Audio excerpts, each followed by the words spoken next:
Կառավարության նիստի ժամանակ վարչապետը հրապարակել է աշխատատեղերի նոր վիճակագրության մասին տվյալները։ 2025 թվականի սեպտեմբերի դրությամբ առաջին անգամ պատմականորեն Հայաստանում գրանցված եւ աշխատավարձով ապահովված աշխատատեղերի թիվը հատել է 800 000-ի սահմանը։ Պատմականորեն երբեք մենք նման թիվ չենք ունեցել եւ սեպտեմբերի դրությամբ կազմել է 805 687։ Մեր ուշադրությունը հրավիրում եմ այն փաստի վրա, որ նախորդ տարվա սեպտեմբերի համեմատ գրանցված աշխատատեղերն ավելին են 37140-ով կամ 4,8%-ով, իսկ 2018 թվականի սեպտեմբերի համեմատ 222912-ով կամ 38%-ով։ Այսպիսով կարող ենք արձանագրել, որ 2018 թվականից ի վեր Հայաստանում ստեղծվել են ավելի քան 222,000 աշխատավարձով ապահովված աշխատատեղեր։ Երկրի ղեկավարը թեմայի շրջանակում անդրադարձել է նաև բարեկեցության հարցին եւ նշել. մի կողմից աշխատատեղերի աճ է տեղի ունենում, մյուս կողմից ասում ենք, որ Հայաստանը դինամիկ զարգացող երկիր է, եւ սա ճշմարտություն է։ Վարչապետն անդրադարձել է նաև գյուղատնտեսական արտադրանքի արտահանման ցուցանիշներին։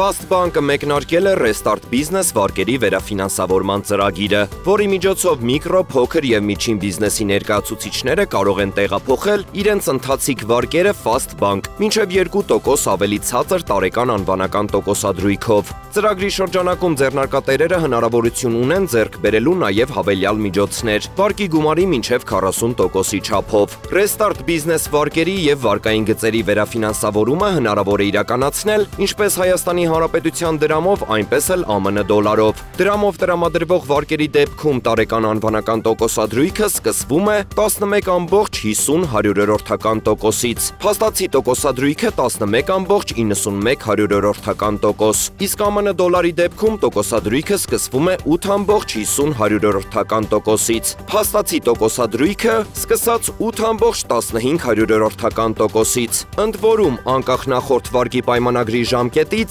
Fast Bank-ում վարկերը տրամադրվում են 37-ից 120 ամսով։ Fast Bank-ը թվային բանկ դառնալուն միտված ընկերություն է, որը 24/7 աշխատանքային գրաֆիկով ներկայացված է Երևանում եւ Հայաստանի բոլոր մարզերում։ Fast Bank-ը վերահսկվում է Հայաստանի Հանրապետության կենտրոնական բանկի կողմից։ Վարչապետ Նիկոլ Փաշինյանի գլխավորությամբ տեղի է ունեցել Հանրային ներդրումային կոմիտեի 7-րդ նիստը։ Ներկայացվել եւ քննարկվել են ջրամբարաշինության 5 նախագծեր։ Տարածքային կառավարման եւ ենթակառուցվածքների նախարարության ջրային կոմիտեի նախագահի տեղակալ Մարտիրոս Նալբանդյանը նշել է, որ ներդրումային ծրագրերով առաջարկվում է ջրամբարներ կառուցել Արմավիրի մարզի Քասախ, Վայոց ձորի մարզի Ելփին, Գեղարքունիքի մարզի Աստղաձոր, Սյունիքի մարզի Լիչք բնակավայրերում, վերակառուցել Շիրակի մարզի Արթիկ բնակավայրի ջրամբարը։ Նալբանդյանի տեղեկացմամբ նախատեսվում է, որ Քասախի ջրամբարի ընդհանուր ծավալը կկազմի 10 միլիոն խորանարդ մետր, արդյունքում կբարձրացվի 4517 հեկտար հողատարածքների ջրապահովվածության մակարդակը, ոռոգում կապահովվի լրացուցիչ 503 հեկտար հողատարածքներում։ Նախագծի արժեքը կազմում է 15,4 միլիարդ դրամ։ Ջրամբարը տեղակայված է լինելու Սևան-Հրազդան ջրար համակարգում, ուստի նրա խոսքով կուտակված ջրի միջոցով հնարավոր կլինի մեղմել ռիսկերը եւ դրանց հնարավոր ազդեցությունները Սևանա լճի վրա։ Ջրամբարը կկարողանա անմիջապես սնուցում ապահովել ստորին Հրազդան ջրանցքին։